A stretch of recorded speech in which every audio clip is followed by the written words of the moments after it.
Okay, so this is number two. It's 19411, I think 258th Street. This one's listed at 265. So similar to the other one, it's tucked away, super private. The benefit with this one, though, in my opinion, is the bedrooms are bigger, number one.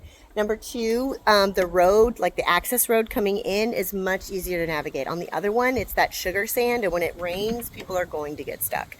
I grew up on property like this, and we told people all the time, oh, you can't come when it's rainy season because you'll get stuck. This actually has a legitimate access road. Most of it's paved, and then the part that is sand, it's not that deep sugar sand. So front, so they're not done with construction yet. So they do have that like little pond there. I don't know if they're going to fill that up. They're going to keep it, but they do have tons of debris. They're going to have to remove all that. Excuse me. And then that's the frontage, and then you've got your little access walkway, and then you come in. This one, the upgrades look really good. This one feels more like a single family home. The spacing just makes more sense in my opinion. So here's your living space, and then you've got your dining and kitchen, and then your master on the right. So we'll start here. So you've got you could do like a two-top here with the bar, and then you could do your dining on that side, or you could just do, if you wanted to do dining somewhere else, you could do that too. And then you've got brand new appliances. Zoom out.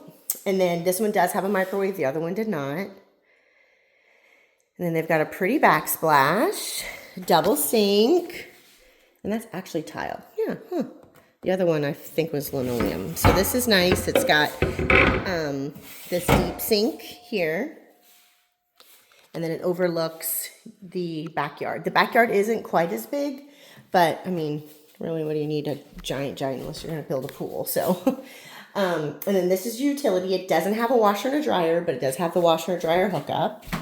And then you've got your air handler here.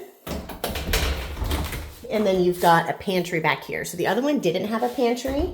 So this one has a built-in pantry, so that's nice. Got linoleum floors, look like wood, looks great. You got some more cabineting here. And then your dining space if you wanted to have a full dining room table. About the same amount of cabinet space. The hardware just looks more finished.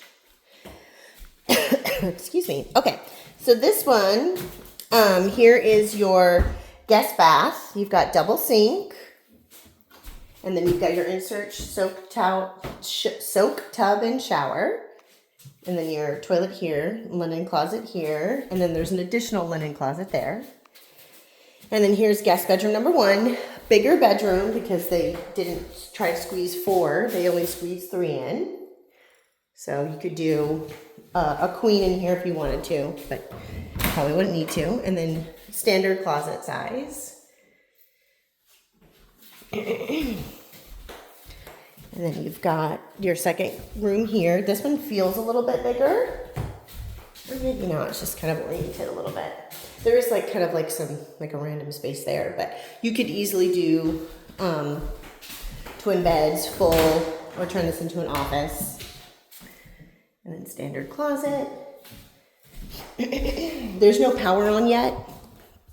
They're probably running the generator to turn the power on for everything else. But, so it hasn't had any air conditioning lately, and it still feels nice and cool. So that tells me that it's nicely insulated, because it has started to get hot.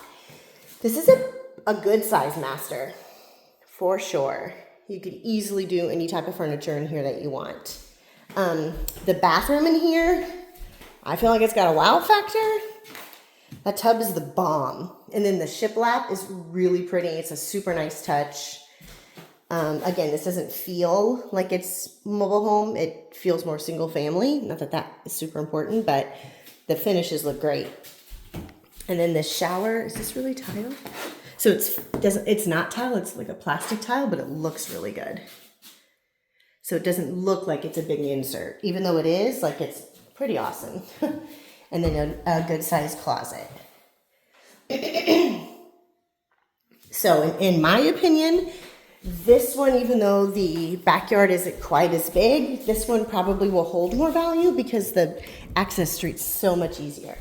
They're developing a few streets over. So I think it'll increase in value. I don't know if you'd come in right at 265, but I'm trying to find out because they said that there's stakes for the property line. I think it goes all the way back to that corner, and then it goes to this corner, and then it goes right up to where this is almost like an easement road. It looks like there's like a little bit of a drainage ditch. And then there's like a barn, and like that's the back of somebody else's property. And then we'd have to find out where, the septic is, things like that. But as long as the drain field and the well aren't where you want to park your rig, you'd have plenty of space in the front. And I can find out from the other agent. You could even, clearly the septic isn't where that pond is, so you could even fill that pond in, and then you could put like pavers, and that's where you could park stuff if you wanted to. But though obviously sod's going to be put down, everything's going to be built up. My hunch is that the septic's right there. That's why the mound is there, so they're going to build that part up. Excuse me. But nice and quiet.